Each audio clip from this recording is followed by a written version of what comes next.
delighted to have Kaitlin with us, and I'm going to turn it to you, Walter, to get us formally started. Good morning, everyone. I'd like us to start with prayer. And today our prayer is from our Episcopal, the Book of Common Prayer, a prayer for the human family. The Lord be with you. Let us pray. Oh God, you made us in your own image and redeemed us through Jesus, your Son. Look with compassion on the whole human family. Take away the arrogance and hatred which infect our hearts. Break down the walls that separate us. Unite us in bonds of love and work through our struggle and confusion to accomplish your purposes on earth, that in your good time, all nations and races may serve you in harmony around your heavenly throne, through Jesus Christ our Lord, who lives and reigns with you in the Holy Spirit, one God, now and forever. Amen. Thank you. And there is Kaitlin. It is my honor and pleasure. And Kaitlin, I just want to first make sure of something. Pronunciation is your nation Potawatomi? Yeah, good job. Potawatomi. Kaitlin Curtice is a poet, author, and public speaker. She is an enrolled citizen of the Potawatomi Nation and is someone who has grown up in the Christian faith.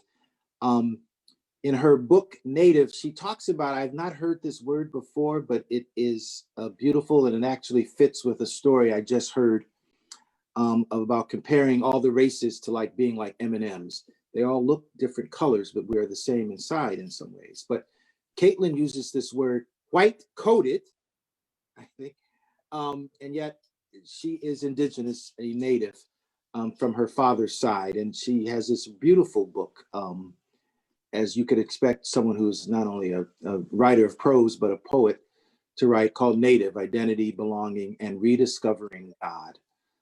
She's also the author of Glory Happening, Finding the Divine in Everyday Places. And she writes for many organizations, journals such as Sojourners, one of my favorite, as well as in USA Today, Religion News Service, and Krista Tippett's On Being project. I could go on with so many things she's written. I think for us here in Michigan, where we stand on land that was the,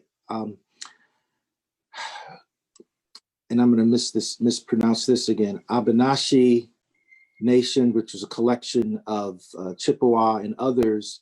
But like the Potawatomi, they are originally of the Great Lakes region. And so I think there's a special tie that and brings us together here today in this context. She was born in Oklahoma and has lived in New Mexico, Atlanta, Georgia, and I now believe she's in Vermont.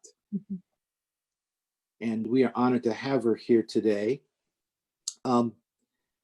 So I'm turning it over to you, Kaitlin, and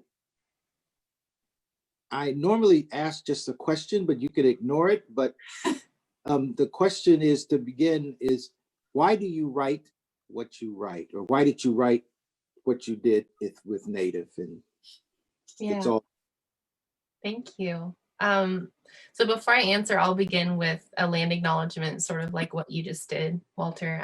I live on the land of the Abenaki and Wabanaki peoples here in Vermont, and we've only lived here for a few months. So we're still getting to know the lands and the waters and the peoples of this place, and learning to honor and understand their history and culture. And what I've learned so far is that they're amazing creators and crafters of art and culture. And I'm really grateful to be able to preside on this land right now and be a guest here. So I encourage you to go to the website native-land.ca. We can type it into the chat later too. But you could look up, maybe where you're from. If you're not from Michigan, look up where you grew up, anything like that, and you can look up the peoples of that land, and to learn to understand that we didn't all just disappear from the land. Some of us are still in those places. Some of us have been removed. Some of us are gone. Just to to make that awareness that the land that we are on is land that has held so many peoples, and there have been peoples that have cared for that land and still care for the land today. So I encourage you to look that up. You know, as an author, something I've been thinking about lately is that I want to bring all the parts of who I am to my words and my craft, and that's really important to me. And so you know, the way that I'm describing this is the work of holistic writing, you know, of asking what life stories have brought me to this moment, who else's stories have brought me to this moment, to ask how I can approach, you know, these topics of hope and solidarity and justice. You know, I am a storyteller and a poet, and that's just part of who I am, and I can't escape it. And so writing has been, I started my blog, which I called Stories, ironically enough, when my first son was born in 2011. And so I knew that I needed an outlet. I needed a space to write, and was a new mom and needed a space to process spirituality and identity and all these topics at an earlier, younger age. And so I began my blog way back then. And it's just, you know, evolved with me. That's what this work of writing has done, is it just moves with me and carries me. And so I'm really, really grateful to be able to spend time with people like all of you and just talk about what writing means and what storytelling means, what the purpose of it is, why it's important. So today I'm going to share with you a little bit from my book Native, which came out in May, but feels like it came out years ago. It has been such a long year. And I just looked on the calendar, you know, this month and realized it had only been a few months, but my goodness, I feel like it's been a while. So I'm going to share with you a little bit from Native. You know, we're going to talk today about the importance of storytelling and engaging with solidarity. What's that word mean and why is it important? And then, you know, just talking about hope a little bit, which is a hard word right now. And sometimes we don't know if we have it. And so we're going to talk about that. So over the last few years, storytelling for me has become this sacred work of telling the truth of my own story. That I was born into what I call a mixed culture family. You know, I have white and Indigenous parents. I grew up in a Christian home. And as an adult, I'm now looking into these stories of my tribe, you know, to know who we really are, where we come from. We are Potawatomi and Dao. We are the people of the Great Lakes region. We are the people of the place of fire. That's what Potawatomi or Potawatomi and Dao, that's what that means. We tend to the fires. And that's such a beautiful image that has carried me. And so when I began telling that part of my story, learning our stories, what it means to be Anishinaabe, what it means to be Potawatomi, I began learning what it means to be me, you know, that holistic part of identity. I began to transform and evolve and listen to parts of myself that had been shut off for a long time. And I began to understand what it means to face my trauma and my pain. And that's what a lot of Native just came out of that, of therapy, of me, you know, digging through and trying to understand and work with and grieve and honor story and identity. And, you know, beginning to name things so that I could heal and so that others can heal. It's hard and messy and beautiful. And that's just what it means to be human. So, you know, this is part of my story and my beginning, and these pieces of what I write about online, you know, in my online publications, in my poetry, in my books, they are the stories I come and tell people like you, because our stories are the things that connect us, right? Storytelling is this mirror. It connects us to one another. And the ripple effects of what it means to tell our stories, that stretches throughout time and ages and experiences. Storytelling has always been around, right? And so through that work, we learn to care for ourselves, for our own spirits, and we nurture our ways of knowing and experiencing God. And then we let that overflow into community and into our humanity. And that's the way it works. And so I want to honor that with all of the work that I do. So I want to read to you an essay from Native. And this is in the section of my book called Bearing Fruit in a New World. And this is just going to kind of lead us into this conversation on healing and solidarity and hope. So this is from Native. Intersectionality as an idea was discussed as early as 1892 by Anna J. Cooper, a Black liberation activist and educator. The term intersectionality was coined more recently in 1989 by Kimberly Crenshaw, a pioneer of critical race theory, who gave a TED Talk on the subject. She defines intersectionality as this: the complex, cumulative manner in which the effects of different forms of discrimination combine, overlap, and intersect. So Crenshaw's work focuses on the intersection of race and gender, how race and gender overlap to disenfranchise Black women. And she says this: we have to be willing to bear witness to the often painful realities that we would just rather not confront. And so what I see in these expressions is the invisibility of Indigenous women in America as well. Black and Indigenous women must work together and partner together and actively join with other women of color to lead the way forward in America. So intersectionality, this term, this idea, it brings us together because Black women, Indigenous women, other women of color across the spectrum are ignored and mistreated and called angry for speaking up about basic human rights. So bridging this gap means having more conversations on intersectionality within our churches and our communities. It means men stepping down and women stepping up to tell our stories. At the 2019 Oscars, in his acceptance speech for an award won by his film Black Klansman, Spike Lee called on Black and Indigenous peoples to honor our ancestors by working together, by rising together in America in 2019 and 2020 as the election draws closer. It was a beautiful message of solidarity, and who knew how much we would need it today and how that would become a reality. In America, Black people, Indigenous people, other people of color, and religious minorities have run out of time. There is no more time to tiptoe around conversations, no more time for white people to say this isn't who we are. There is no more time for Indigenous bodies, women's bodies, two-spirit Indigenous bodies, trans bodies, sick bodies, Asian bodies, disabled bodies, or Black bodies to be attacked, and for everyone to misunderstand why it happened. This is the America we know and have always known. History tells the story. And if we can't gather in a living room to tell the truth and listen to one another, we will never gather in the streets or in our churches or in our political spaces to ask for change. It must begin with our experiences, with our words, with our bodies, and lead us to a better way forward. Right now, we are in such an important and prophetic time and raw time. You know, 2020 has just been so much. And what we've seen again is history sort of repeating itself, right? Oppression, unless truly ended, just keeps continuing these cycles, these generational cycles. We're encountering another cycle of oppression in America, of, you know, police brutality being put on display, of asking who we are again, asking what nationalism is, asking if we can rid ourselves of toxic white supremacy that is truly our foundation. So we're looking to people who speak the truth. Some of us are new to this journey and it's intimidating and scary. And some of us have been telling the truth for a little bit longer.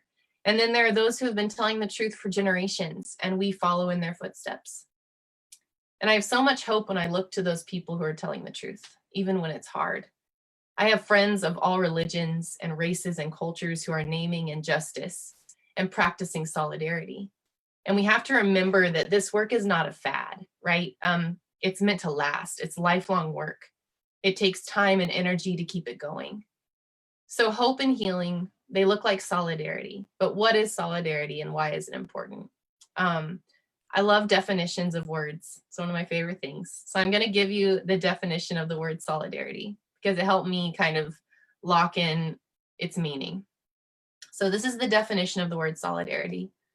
Unity or agreement of feeling or action, especially among individuals with a common interest or mutual support within a group.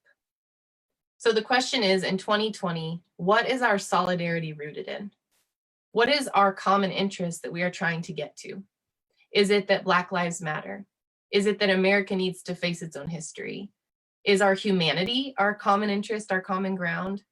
Is our belief in God what brings us together? Is it our sacred breath, the breath that's taken too soon from some of us by violence and hate and police brutality? Is our solidarity rooted in caring for the earth So as we think about this, how do we widen our understanding of what it means to be human? How can we decolonize our communities, our homes, the books that we read, the things we watch, and the people we listen to? Can we listen to those who have been marginalized? And in doing so, can we change ourselves and actively become part of making this world a better place? I want to read you something that I found it early this year when COVID was first happening, and I've come back to this again and again. It's so powerful and raw and painful and beautiful. Indian author Arundhati Roy wrote this in an article. She wrote it earlier this year, and this is what she says about this time that we're living in. Whatever it is, coronavirus has made the mighty kneel and brought the world to a halt like nothing else could. Our minds are still racing back and forth, longing for a return to normality, trying to stitch our future to our past and refusing to acknowledge the rupture. But the rupture exists. And in the midst of terrible despair, it offers us a chance to rethink the doomsday machine we have built for ourselves. Nothing could be worse than a return to normality. Historically, pandemics have forced humans to break with the past and imagine their world anew. This one is no different. It is a portal. It is a gateway between one world and the next. We can choose to walk through it, dragging the carcasses of our prejudice and hatred, our avarice, our databanks and dead ideas, our dead rivers and smoky skies behind us. Or we can walk through lightly, with little luggage, ready to imagine another world and ready to fight for it. I based my book Native on the Potawatomi flood story. And what I learned a few years ago, and it had never occurred to me because I grew up Baptist, that there are flood stories from multiple cultures all over the world. That's not just the one that I learned growing up in church, and as an adult realizing that, and then realizing that my own tribe has its own flood story. It has a story of Creator flooding the earth and the animals and original man, who would be like Adam, creating the land again on the back of a turtle with dirt. And it's this beautiful image and a powerful image. And it spoke so much to 2020 right now, of this virus, this thing that the world feels like we're in a flood right now. And we're waiting to begin again. We're waiting to ask what's on the other side. And that's exactly what that story is about, is in the midst of our grief, can we also hope and dream of whatever is after this? And that doesn't mean you return to the old world. It means that you ask, what can be made new? What can be different? What can we work toward together? And that's what this part of this essay I just read to you, it's the same thing. It's that same idea of this portal, this gateway to another world. And so I want to move on to this idea of hope. We know that hope is not a shallow feeling or belief. It's a deep-rooted reality. And it's an embodiment that we carry in us despite what's happening in the world. And so I want to share with you 3 ways to embody hope and healing right now. These are 3 things that I have come back to again and again, and I think that they can help just sort of tether us to this moment. So 3 ways to embody hope and healing. Number 1, keep expanding your circles by decentering whiteness. Keep expanding your circles by decentering whiteness. Number 2, return to the earth again and again. Return to the earth again and again. And number 3, practice radical self-love. So number 1, we expand our circles by decentering whiteness. And it seems like it wouldn't create space for hope. But we need to understand this. Decentering these systems of whiteness that have been put in place is a gift. It is an invitation for everyone to learn a better way of being in this world. The reality is that we are so scared to imagine a world in which white supremacy isn't the leader and the foundation, that we don't understand the depth and the richness and the beauty of such a world, and how it could be a gift for all of us and for this earth and for every creature here. So if we recognize how much these systems of whiteness steal from everyone, we do what we can to reorganize our spaces, right? That decolonization idea. Listening, who are we listening to? Who are we paying attention to? My friend Gabe Torres says this, and I love this quote. She says, being anti-racist, anti-colonial, and anti-capitalist doesn't only mean restoring our humanity in actionable and strategic ways, but falling in love with it again. And that's exactly it. In doing this work, we get to fall in love with our sacred humanity when we choose to widen our circles of understanding and solidarity to include those that white systems teach us not to include. So maybe it looks like building relationships with people who are not like you. Maybe it requires following people on social media who come from different racial or religious backgrounds. Maybe it's telling the truth about the origins of America or about Thanksgiving. Maybe it means letting the earth speak and taking the time to listen, to really listen to the earth.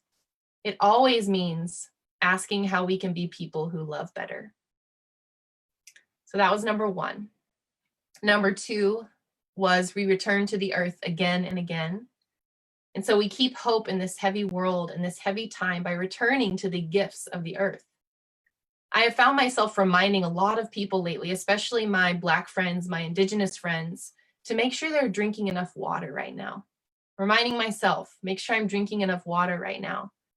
Because water is a holy gift. It's not just the stuff that we get out of our sink. If we remember that it's a gift and that the land and the creatures of this earth are holy and that they are tied and connected to us. So when we go somewhere, when we go and place ourselves beneath the trees or in the dirt, we're learning what it means to be humble. Taking my kids to this local hiking trail in the area, it has a big watering hole, and especially in the winter, we would go there, and it was so healing in a way I can't describe, just seeing them swim in this water and honor this water. Are we willing to go and rest beside the water? We are undoing some of the lessons that white supremacy and capitalism have taught us. That the land is only there to be cut up and sold to the highest bidder. So when we return to the earth, we become students again. We learn that as people, we are called to practice kinship with this earth, and that gives me a lot of hope. My friend Lisa Dugan, who is president and CEO of an organization called Invisible Children, wrote an essay on innocence, and this is what she says. Lasting change comes most assuredly when the oppressed are central agents in addressing the problems they face. And so I think of this when it comes to the earth and the creatures around us, we should be listening because we as humans have oppressed them. We have been the oppressor, and we should be listening to their voices as they tell us their stories. We should pay attention to the way the birds chatter on the power line or to their migration patterns in the winter. We should watch the ants working and remember that we are called to pick up heavy things and move them for the sake of community. And number three, this is the third one. We find hope by practicing radical self-love and self-care. So self-care is this term, right, that has been co-opted by consumerism, much like many things that have deep meaning. Sometimes they begin to lose their meaning when they're made into a product. But practicing radical self-love and self-care teaches us to find our place in this heavy and violent world.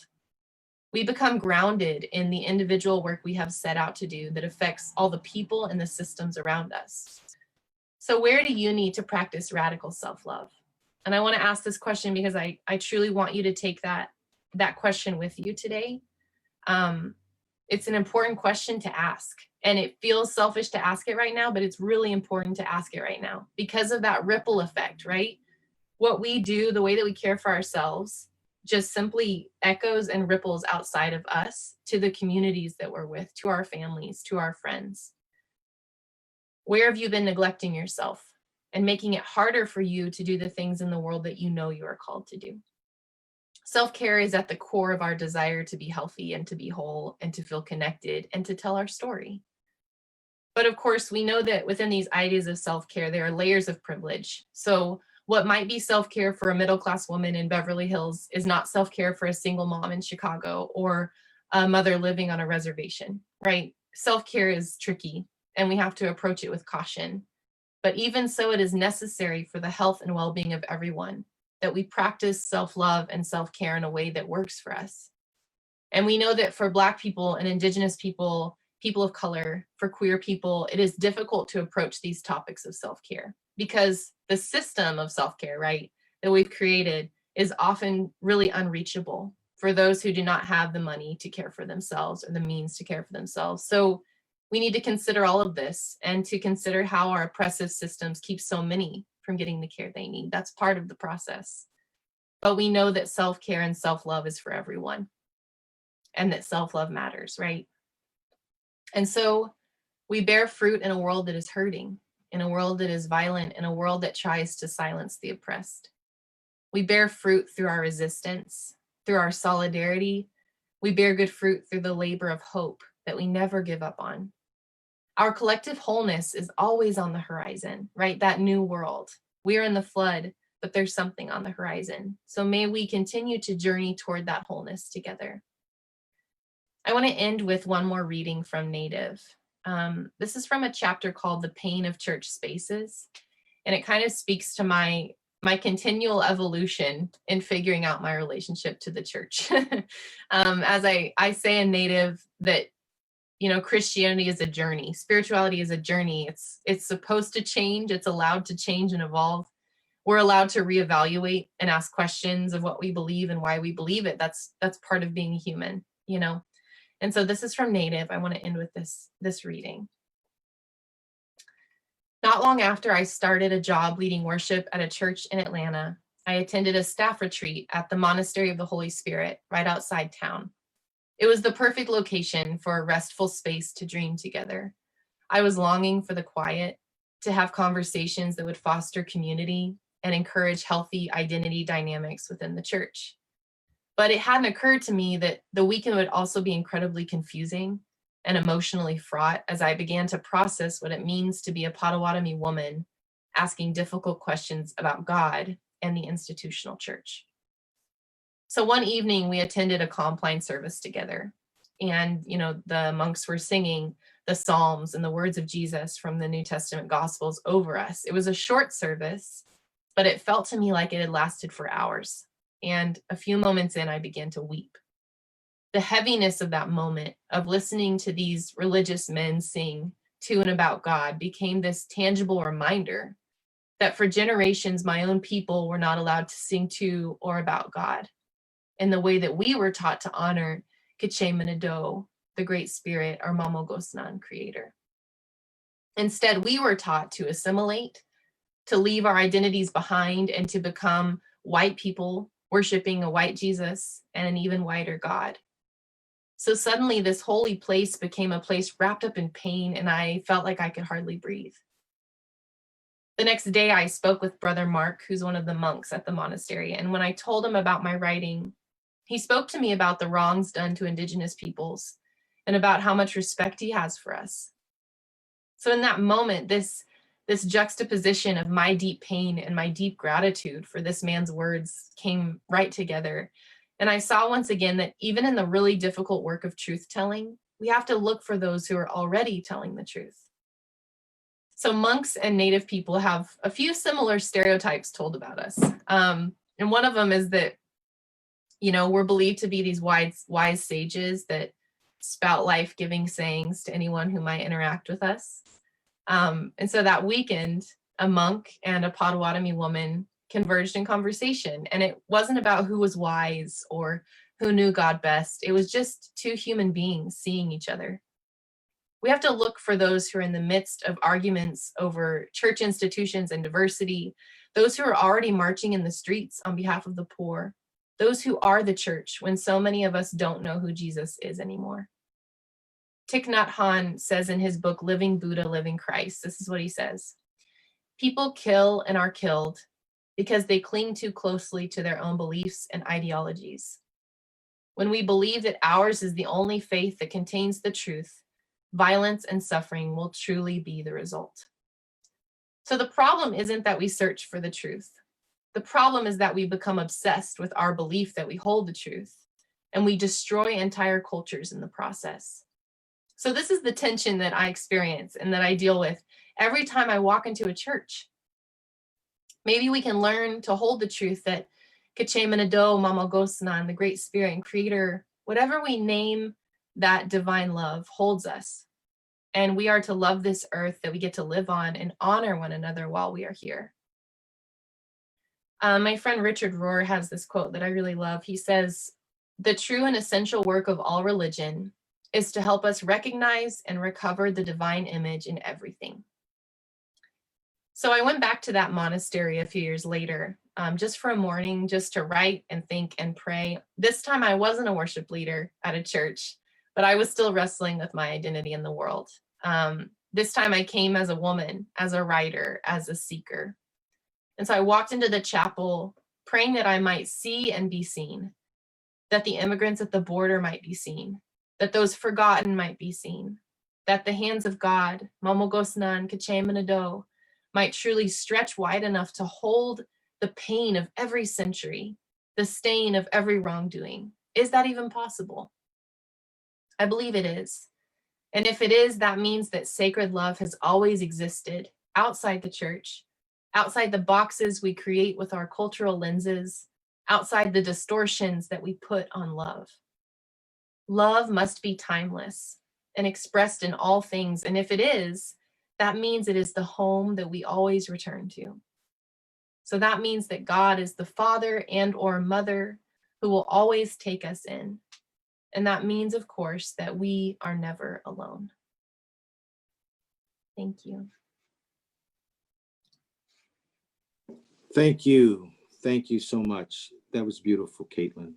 Now I'd like to actually, Father Drew, to please jump in. I think you probably have, knowing you as a native Hawaiian and having grown up surrounded by water, and that a lot of things may have resonated with you. So, Several thanks. Thank you, Walter. And you're certainly right. A great deal of resonation for me. Thank you, Kaitlin, for your insights, your experience, your humility and vulnerability to step into a community of unknown strangers and to share yourself and to share both your heritage, your some of the struggle, as well as the hope. I loved the vision, and I certainly have never thought of it this way, that we are in the midst of the flood, and yet that hope is on the horizon, and a really profound image for me. So thank you for that and for all that you shared.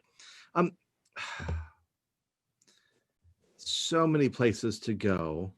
And before I forget, please, for everyone, if you've got a thought or a question that you'd like to throw into the mix, put it in the chat section in order that we can kind of incorporate it in to our conversation this morning. I'm going to go back to one of a phrase that was kind of woven in, particularly into your how do we embody hope? Just a phrase to expand on for our community. I think it's particularly hard. So you said that the first step in embodying our hope is expanding the circles by decentralizing whiteness. Mm-hmm. I know for some, that's a really hard phrase to mm-hmm. hear. The language of whiteness mm-hmm. Is hard language to explore. Mm-hmm. And it can often even be a kind of barrier in conversations around race. Yeah. So I just want to unpack that with you for a moment so that we can get into what you were saying about decentralizing whiteness. Yep.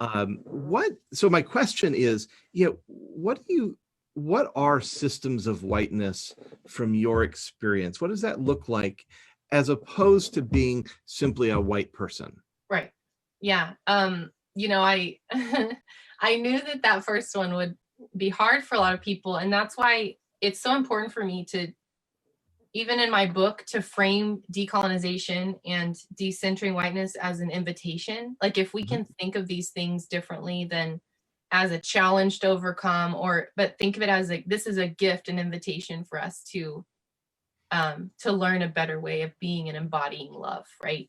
I've gotten emails and messages from people who didn't like that I used whiteness in one of my chapters. A woman refused to buy my book because she didn't like the title of a chapter, and she didn't read any of it. She just didn't, it was just a guttural response. And that's her journey that she'll have to work through.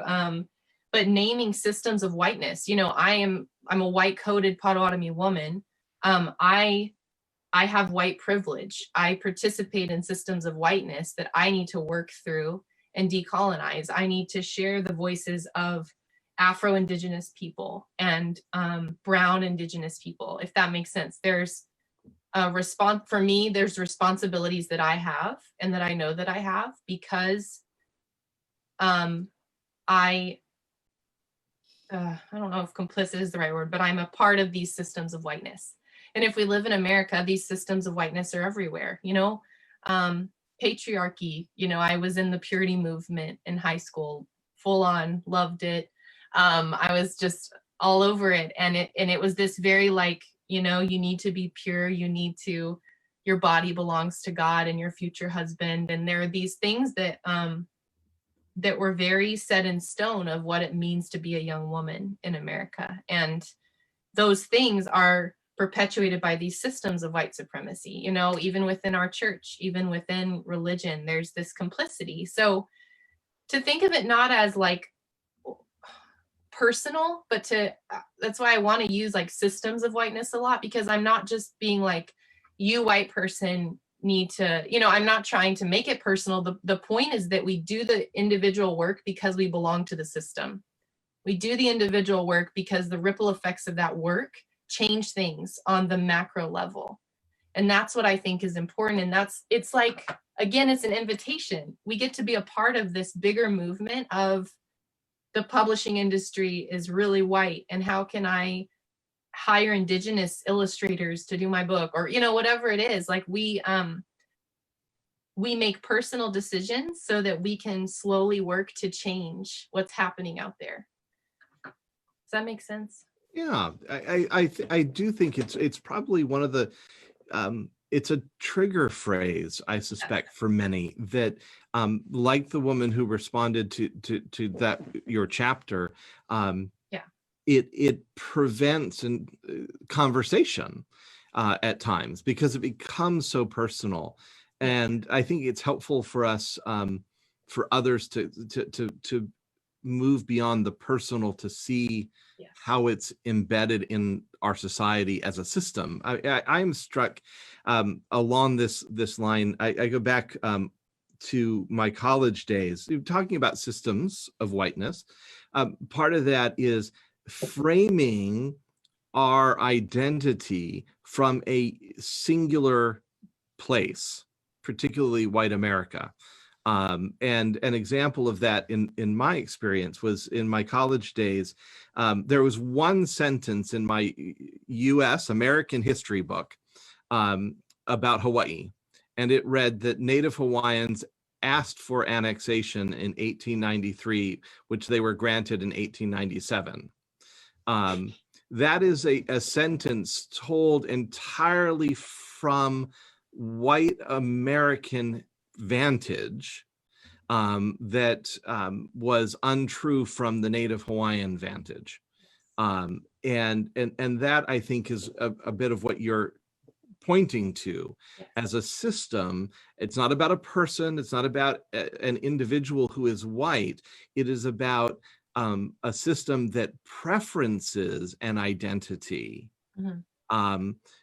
over other identities. Yes. And I know that it's scary, and these conversations, especially on social media, are hard. It's hard to have the conversations unless it's with community. That's the best place probably to do it. But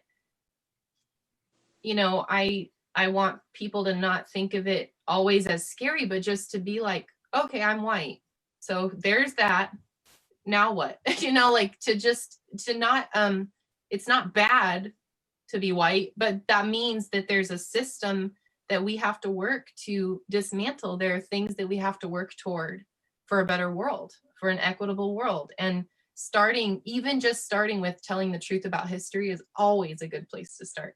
That's why a simple land acknowledgement is so powerful, to actually say, oh, maybe my ancestors and I don't just own this land, but maybe there's another story that I didn't know about, things like that. Yes. Yeah. I could jump off on that with you in the connection to land. I want to ask you one more question, and then I want to get Father Walter in on this. I think you said it this way, that you are a Potawatomi woman cloaked in whiteness.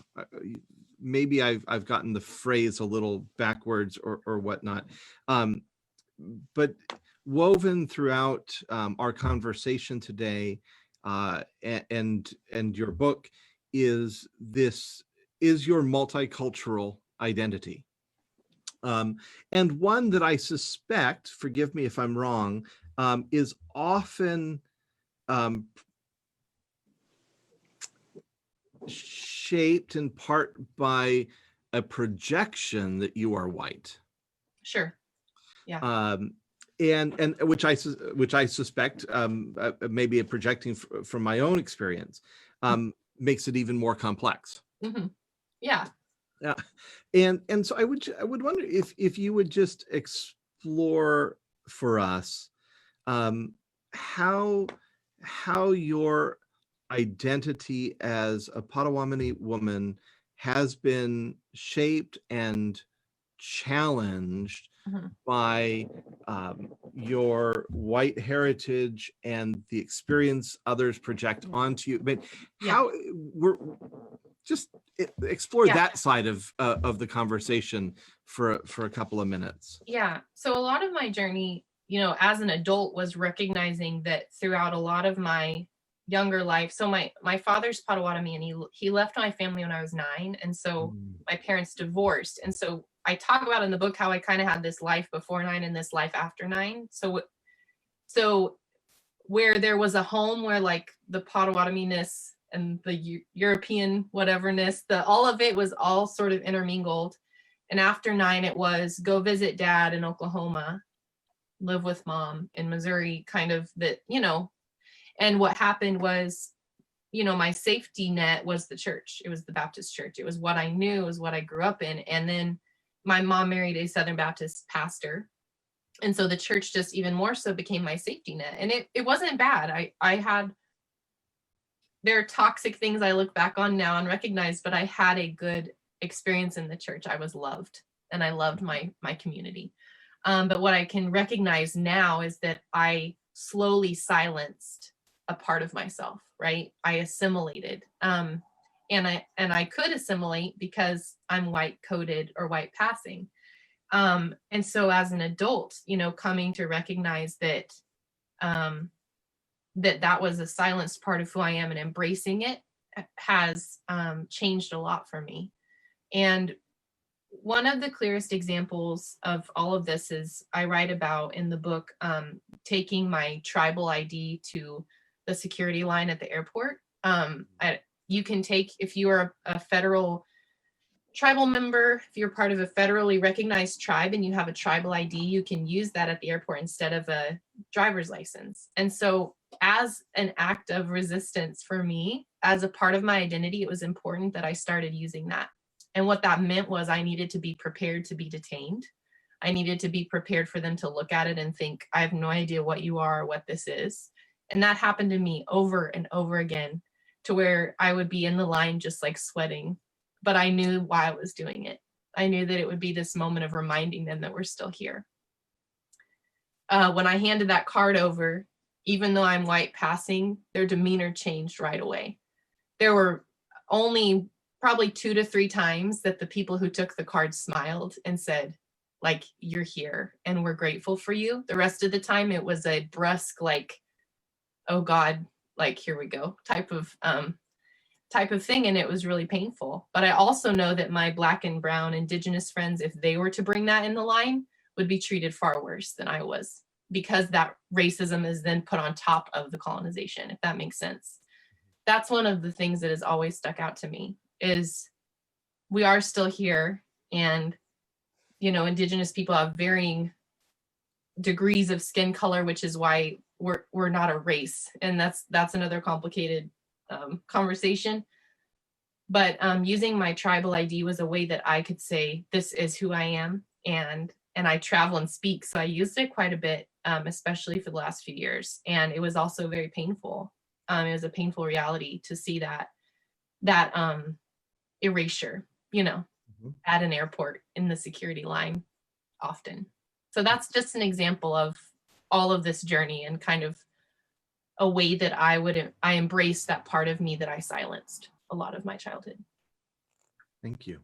Thank you. I just thank you, Father Drew. I just wanted to see so many things echoed with me and in your talk, Kaitlin, and I especially appreciated the connection you made between Indigenous women and African women, African American women, Afro descent women, and you brought up Anna Julia Cooper, who actually was an Episcopalian, not to be chauvinistic, but she, that understanding, because it is so much part of our history, and yet we forget it. Women's history is diminished, and then it got put into a month, just like African American history, right, and Latinx history, and I suspect there may be an Indigenous history, and yet there's a lot of pain and trauma, and I'm just going to say this and just move on. But when I hear you share that, and when I hear Black women share this, one of the realities is that this type of colonization and slavery, and we'll get into this next week, and Professor Jody Allen, I'm going to use a word that got a U.S. senator beaten nearly to death on the floor of the U.S. Senate in 1850. Charles Sumner from Massachusetts was beaten by a South Carolina senator. And the reason why Ben Pitchfork Tillman beat him up was because Charles Sumner used the word to describe slavery as a rapeocracy. That one, and just recently the debate over the summer around Confederate monuments, a Black woman who teaches at Vanderbilt, who has both African and European descent in her brains, would say, my body is a Confederate monument. I am descendant of Black women who've been raped by white European men. And that is one of the things. I mean, John Adams, who had these great battles with Thomas Jefferson, but while they had fierce disagreements, there was an affection.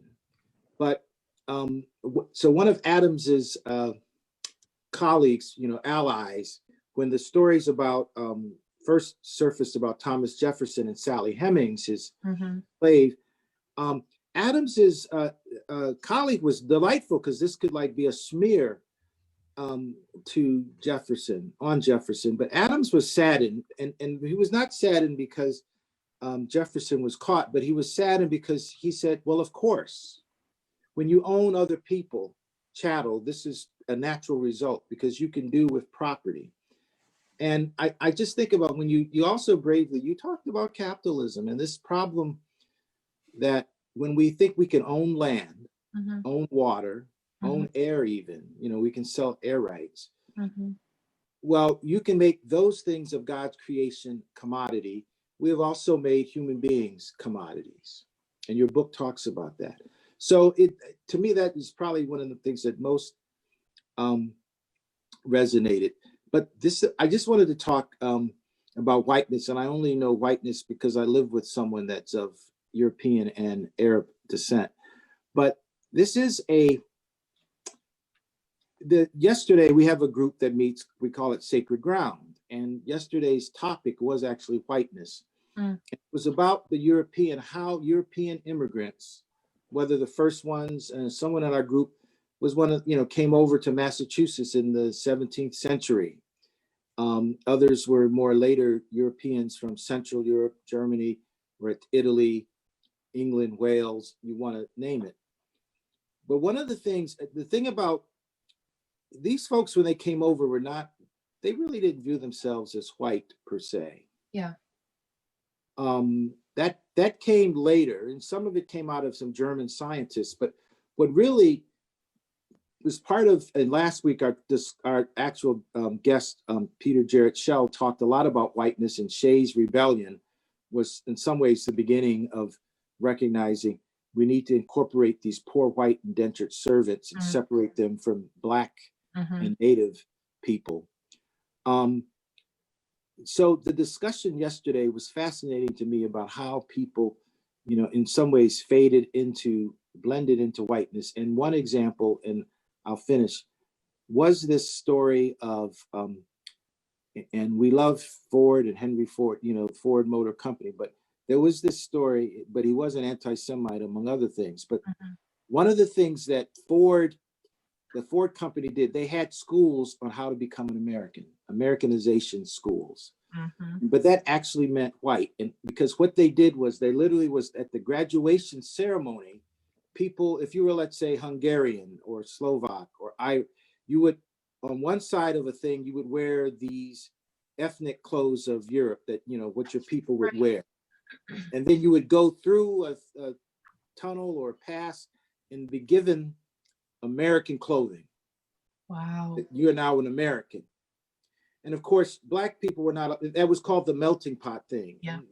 But Black folks bristle at that because we have really not really melted, unless you think my children, because we were not allowed to do that, And so when people struggle with whiteness and are triggered with it, but it is actually a real historical thing that American corporations taking these immigrants who, for a lot of times, they weren't even, like there's a book called How the Irish Became White. They were not at first considered even white. Right. Well, you do that. And I did not know until we read this article for our discussion that there was literally a mechanism, an educational mechanism to, quote, really make you white. Yeah.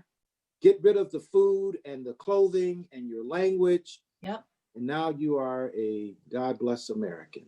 And as one who's one, and to me, of course, the amazing thing is, as an African-American of many generations of veterans and myself, I was Marine, I served with and supervised many Native American, it's an irony about how that comes about. So and that's what our boarding schools were. And we don't talk about that history a lot. Native boarding schools, the goal was kill the Indian, save the man. It was, you get there, you're taken from your family as a child. You get there, they take your clothes, they cut your hair off, they take any items, that remind you of home, and they tell you to stop speaking your language or you'll be punished. And they slowly wipe out every part of you that belonged, and to the point that some kids didn't even remember where to go home if they got out. It was, and that's what it is. They used American patriotism and the church in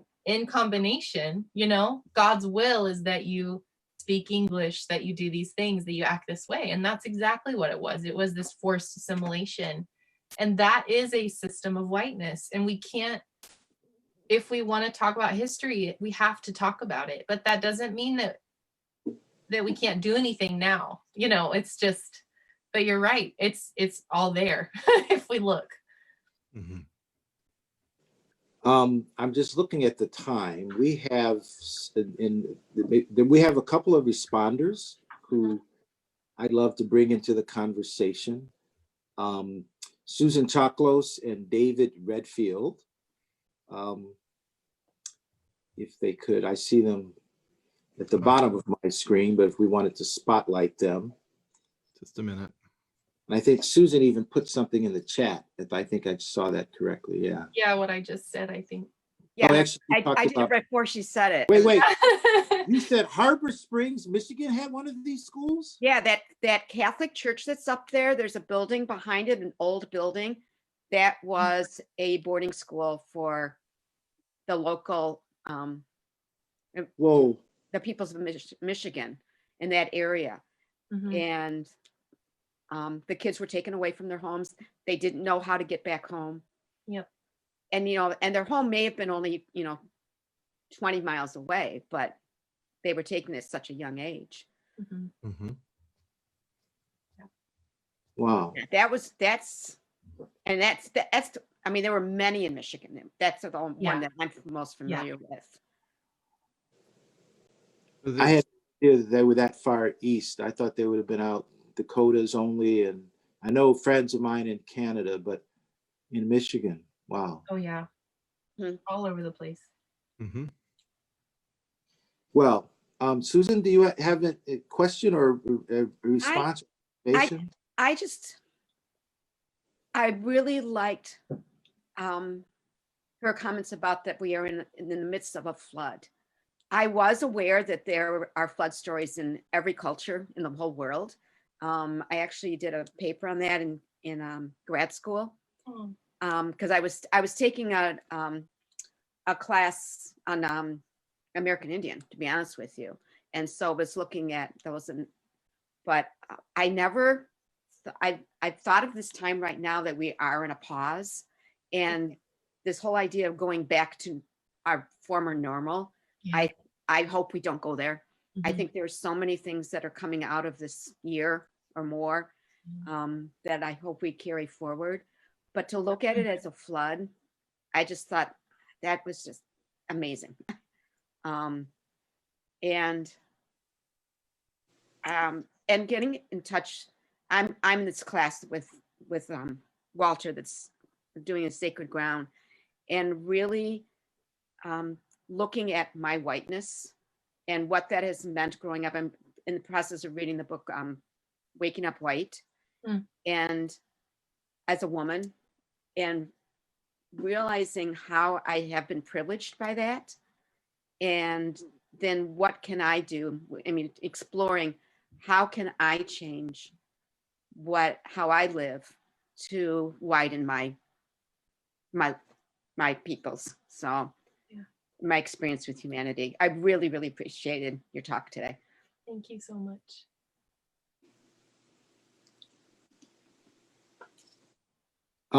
David Redfield, I see you there with Jean, and Jean spoke last week, so she wanted to step back if she wanted, but yeah. But Walter, please go ahead. Yeah, Kaitlin, thank you so much for being here with us in a virtual kind of way. Yeah. And knowing you're in Vermont brings that kind of connection between some other clergy from our parish, and that's very meaningful for us. This is to hear you speak makes me think about my own journey around whiteness and awareness of the Native peoples. It's kind of built up over the last, I don't know, 10 or 15 years when you go to a powwow or you read the stories or you travel to different parts of the country or you have some experience of the arts from the different tribes in different parts of the country. And obviously the Indian schools, just having an awareness about how horrible that was. And, even getting some awareness about what has happened in Canada. It's like, it's not even just here. It's kind of a little bit everywhere. You mentioned the word intersectionality. And I'm wondering if you might consider even another definition that said, what is the intersectionality between the church and Native spirituality, where those things can serve each other and provide enlightenment and clarity and insight to each other? I'm sure you've thought of that a great deal. Yeah. And that's another way to think about that word, because when you were talking about it, it's like, oh, well, these things do really intersect. Right. And sometimes we keep them separate, and likewise, Hawaiian, the the awareness of Hawaiian spirituality, all those things really blend together. And sometimes I think certainly in America, that white world thinks about the church and Christianity as the way of seeing spirituality. And maybe you might speak a little bit about that or comment on that. Yeah. You know, what has held me in this work is that I meet people who are truly, you know, coming to terms with the complicity of the church in colonialism and in racism and, you know, anti-Indigenous work that has been really painful over the centuries. You know, what keeps me going is that I meet churches, or I meet groups or universities or seminaries who are like really trying to do this work, and not just as a like, you know, I think I write in Native, you know, it's the point is not to just get some Native Americans into the pews, but the point is a relationship and a learning, you know, like, and I remember, you know, Richard Rohr is a friend of mine now, but I remember when I first heard about him, I had never heard of him until my mid to late 20s. And when I heard about him and this thing called Franciscan theology, and well, maybe, you know, maybe I can exist there as a Native woman because it seems a little different than my Baptist upbringing. Like maybe there's something there because these people seem to care about the earth a little bit, and they seem to think of God differently, you know, and it was beginning to widen my understanding, which freed me to explore my own identity. And that has always been a space for me that has been safe. And, you know, a lot of people will probably call it like universalism, but so much of my solidarity work has been just meeting people of other cultures and religions who we honor each other. We honor each other's way of seeing and understanding God in the world, while also knowing it may be different, but we learn from each other. And I think that there are spaces in the United States where Indigenous peoples and the church are learning from one another, but it can't be in the same way that it's been where the church is God and the Indigenous people are pagan or savage. You know, it can't be this like talking down on. It has to be a reciprocal relationship. And that's work that I do want to try to understand and see where it's happening and be a part of it, because it is out there. It's not out there a lot, but it is out there. And I'm grateful for that. Perfect. Thank you. Thank you. Can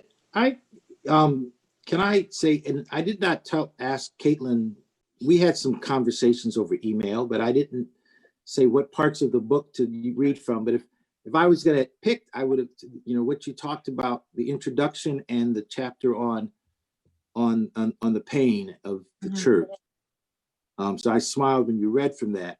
And I think that for us as Christians, really, we have to know this history. And then as Father Ron put in the chat section, I'll allow opportunities. And I'd like you to talk about this of reconciliation, to be able to tell, like the way you did with the monk in Atlanta, to share that kind of being able to be vulnerable enough to say where you came from. And he was vulnerable as well. If you could. Yeah, and I've had a lot of experiences where I was vulnerable to share and it wasn't reciprocated. You know, there have been times when I've, you know, mentioned to a pastor, like, hey, could we mention Indigenous Peoples Day this week? And that'd be great. You know, you don't have to do anything special. Could we just mention it? And then he avoided me for like 3 months. He was just caught off guard or scared of me, I guess. I don't know. But there are these, so then it makes us scared to bring these things up. It makes us scared to show who we are because we don't know how we'll be accepted. Can we ask a simple thing like, could you mention something about the land on this day? Or could we explore this together as a church? And when you have those experiences coupled with just the colonization in worship spaces, like in our songs and in our other teachings, it's scary. It's scary to be vulnerable sometimes. And like I said earlier, this work keeps me here because I meet people who are willing to step into that space and have these conversations like here. And I need to be reminded of that because there are so many times when it happens the other way around, where it's really hard. And And in some spaces we're forced out because of it, because we don't know we can't exist there fully. And so what are you going to do? Like, what's your option? If you know you can't exist in a space fully, do you stay and fight for years and years? And some people do. That's what they need to do. Sometimes people can't do it and they have to go. And that's a hard decision to have to make for anyone, There are two, many people have probably heard of Chief Seattle, and it's a famous oration he gave when he was forced essentially to sell land. Mm-hmm. And there's a lot about, and he actually is where this idea about trying to understand the commodification of nature, but he also directly talks about this thing about religion, and that the white man's got, the God you talk about favors the white man and despises us. Mm-hmm. It's very painful to hear, but he's looking back now after nearly 3 centuries and what's happening. And I've had the pleasure of dealing with a lot in Canada, because I served overseas for a while and worked with Canadians, and there was a great, because of an Ojibwe priest, 15 plus years ago, shared with us, the story that I really at that time did not know about, what happened to First Nation people in Canada and the role of the church, Mm-hmm. both the Jesuits as well as the Anglican missionaries. And the quote that still stays with me, and that is, Christians, I think we need to remember, a very elderly woman who had experienced the schools and all of that hurt trauma. She talked about when those first Europeans came and talked about this Jesus, they recognized this Jesus, the teachings of Jesus, as part of the Great Spirit. Mm-hmm.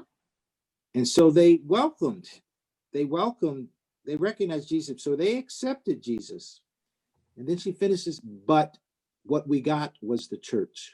Mm-hmm. Mm-hmm. And I think for us, when we talk about these terms, intersectionality, and just trying to work across cultures, to remember that these institutions that we represent carry that kind of history of, as you talked about, decolonization, which is a huge subject.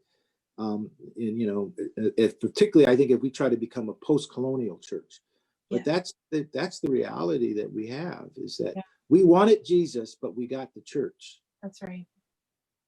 Yeah.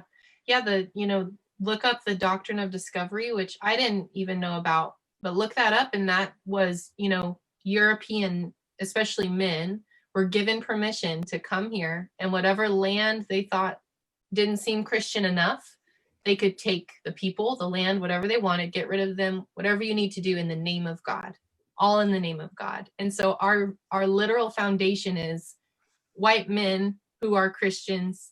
You go in the name of God and you do what you need to do, and you wipe out the savage, the pagan, whatever, and get it done and get that land in the name of God. And that has continued. That's our legacy as a church. And we have to at least talk about it, at the very least, just talk about it. I think repent.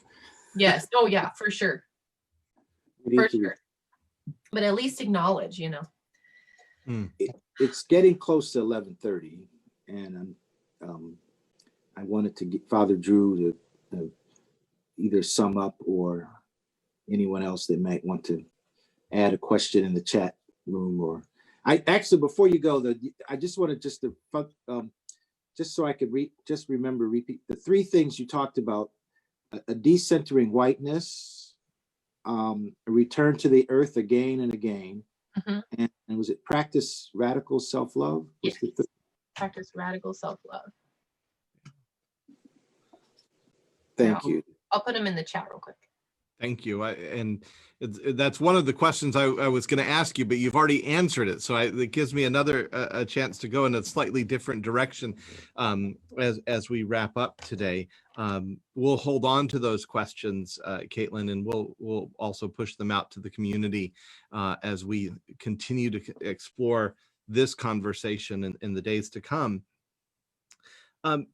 There was something, a tie between your story and actually our conversation last week that I want to maybe touch back on and explore just for a moment longer.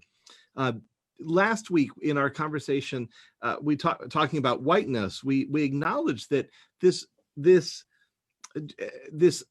movement towards whiteness is not only a loss of identity for the Black or the Indigenous, it's actually a loss of identity for everyone. That the story that Walter shared of becoming American through the Henry Ford schools was a great example of how even what becomes white America is to put aside our distinct identities. Right. And so last week in our conversation, Peter Jarrett Shell, who is our speaker, spoke about his own kind of reclaiming his own identity as a Scottish man, a Scottish identity, which had never been kind of built up within him. He was just, if you will, a white man. Mm-hmm. And so I think it's one of the pieces that those of us who have an Indigenous heritage, or I speak about it from that vantage point, have, which is we've actually, and I hear this in you, have been on a journey to hold on to or reclaim an identity that the world doesn't acknowledge. Mm-hmm. And so it was actually the first question I wrote down for you as we were talking today. So I'm going to go back to it. But I think it could help others to learn from your exploration. Yeah. What have you done? What are some of the things that you've done? How have you learned about your Potawatomi heritage in a world that doesn't share it? Yeah. How have you gone through? What's that journey been like for you? A few things is learning our language, which is really like one of the most powerful things, because for Indigenous cultures, like our history, our way of understanding God or spirit is all embedded in the language. Like, our words are not just words, but they're like deeply embedded in meaning.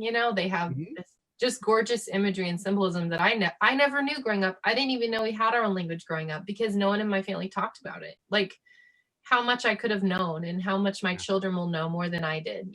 That has been one of the greatest gifts. Now, I don't live near Oklahoma or the Great Lakes. I'm not around other Potawatomi people, so I don't get to practice my language a lot.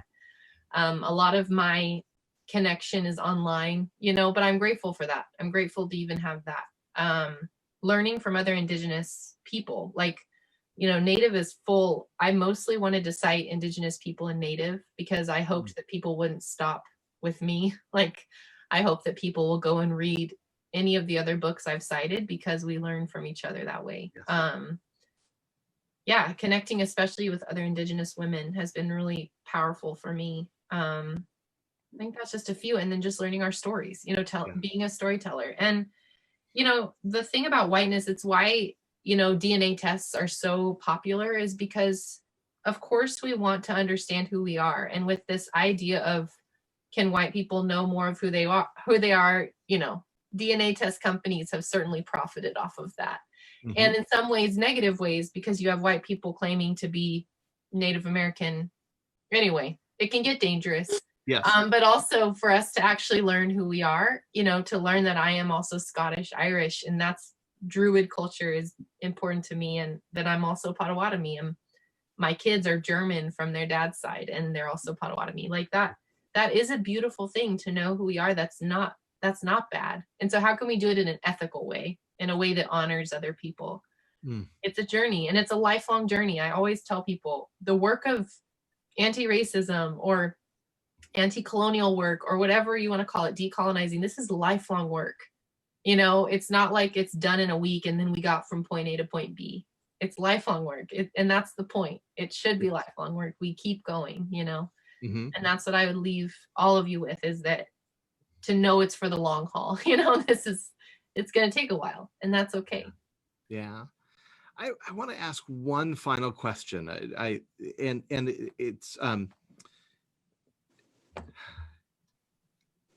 For me, I'm just yearning to learn even more. Woven throughout your conversation today, you spoke about the divine with a language that is not natural to others around this. It would not natural to me. I have mine. You spoke of Mama Gosnan, I believe. Yeah. And could you share with tell me about Mama Gosnan? Mm-hmm. In order that I can have a fuller understanding of who the divine is. Yeah. One of the greatest gifts that I've gotten out of expanding my understanding of God through, even if it's through the mystics or through, is just the freedom it gave me that God is not just kind of a man in the sky with a gavel, because that's what I grew up learning. And to understand K'che which is the Great Spirit, which is such a universal term. It's beautiful.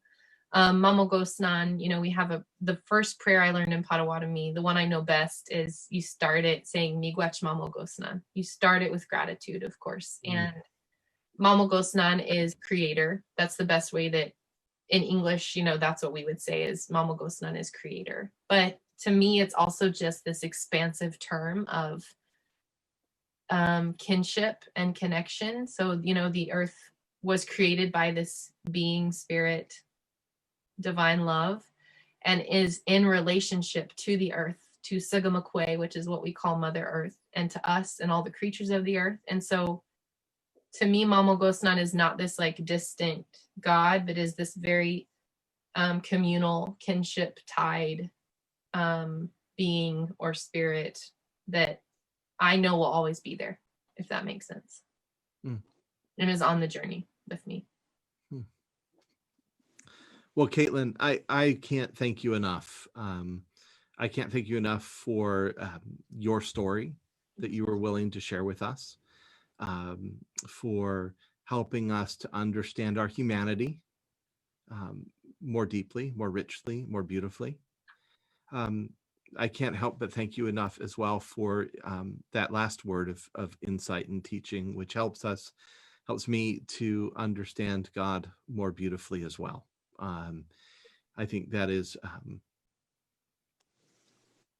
just one of the great losses of our heritage, is that we lose out on the richness of one another, Right. And we lose out on the richness of God. Right. So thank you for joining us to be part of this conversation, which is a most sacred conversation. So thank you. I want to also share with everyone. First, on behalf of everyone, I'm seeing the thanks come through the chats as well. My word of thanks is a word of thanks on behalf of the Christchurch community, all of us gathered here, and others who will watch this conversation through the week.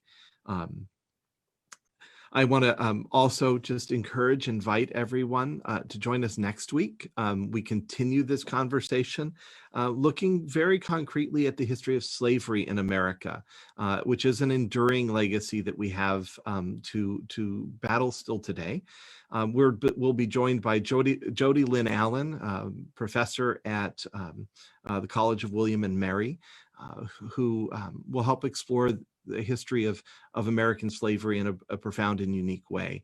So please join us for this continuing conversation, and spread the word. Invite your friends. This conversation, of course, is not limited to Christchurch. So if you've got a friend that you think would benefit from, enjoy this conversation, we'd love to have them join us next week. Same time, same bat channel. For those of us that are old enough to remember Batman and its original form. So I look forward to seeing you all today. You're all going to get a knock on your door as well at some point, as Christmas poinsettias, a little sign of the love of Christ from Christchurch comes to your door today. So note that. A final word again, friends, of thanks. Caitlin's just stepped off, but my thanks again to Kaitlin and to you, Father Walter, for helping to organize these conversations, important in our life, sacred conversations for us to be a part of. So Kaitlin, oh, wonderful to see you again. Thank you, thank you, thank you. Thank you. Thank you. Yeah. God Thank bless. you so much. God bless. All right. Blessings all.